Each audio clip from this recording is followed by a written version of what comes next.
केन्द्रापड़ा जिला आली थाना अंतर्गत अंगारख गाँव में सशस्त्र डकायती होईची। बुधवार राति रे प्रभाकर प्रधान घर लुट होईची। श्वशुर और बोहू मुंडरे गभीर आघात लागिची। प्राय 6 ରୁ 7 जन डकायत चोरी करिथिबा नेई आली थाना रे अभियोग होईची। पुलिस घटनार तदंत आरंभ करिछि। मिलिथिबा प्राथमिक सूचना मुताबक अंगारख ग्रामर प्रभाकर प्रधान घर भितरकू गतकाली राति प्राय 8टा बेले किछि दुर्वृत्त पशिथिले। जोर जबरदस्त पशिबाकू उद्यम करिबारु प्रभाकर और बोहू अनुस्मिता अटकाइथिले। फଳରେ तांकू भुजाली रे आक्रमण करिथिले।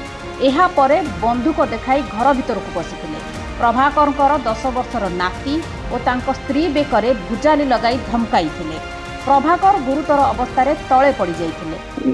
कौन सब के भुजालटा मो आखर देखि हम एठी देखि तो सियाड सब नै कि अंजु देखो रखिते सेपट 2-3 जन एठी हम धरथले। सेपट तार बुलुथिले आ केते जन 5-6 जन रूम भीतर लॉक कर देलनी हम जोटा हम आनी परिमितिनी। हाथ चूड़ी बेकरे कानरे सबु कहले मु सब खोली की देनी। नाकरे गोटे नाक फुल थला ताकू एमती टाणी पकेले। मु कहनी टाणा ना बाबा मोर लाक छिनी जाउची मु तुम खोली दउची। कहले दे खोली छिडा हले मु सेटू खोली की देनी। ताकू नेले नै सारी कि नै आउ सेटू गडरेज जा जोड़ी थला सब टांटुनी की ता भीतर समस्तंकु गोटिए घरे बंद करी भुजाली और बंदूक देखाई रहिथिले 3 जन लुटेरा।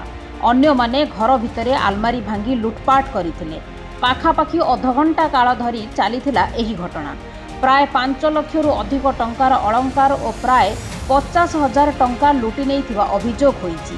ए नै आली थाना रे लिखित अभियोग करिसेंती प्रभाकर। पुलिस घटनास्थल रे पहुंची तदंत आरंभ करिछि।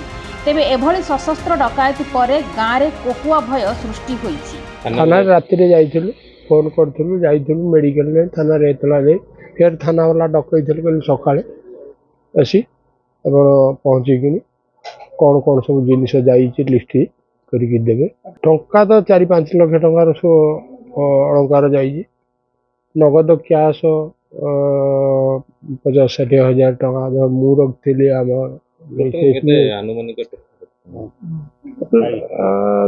धर 50-60 कि लक्षे एमती। केन्द्रापड़ारू मलय कुमार साहू रिपोर्ट, खबर ओडिशा।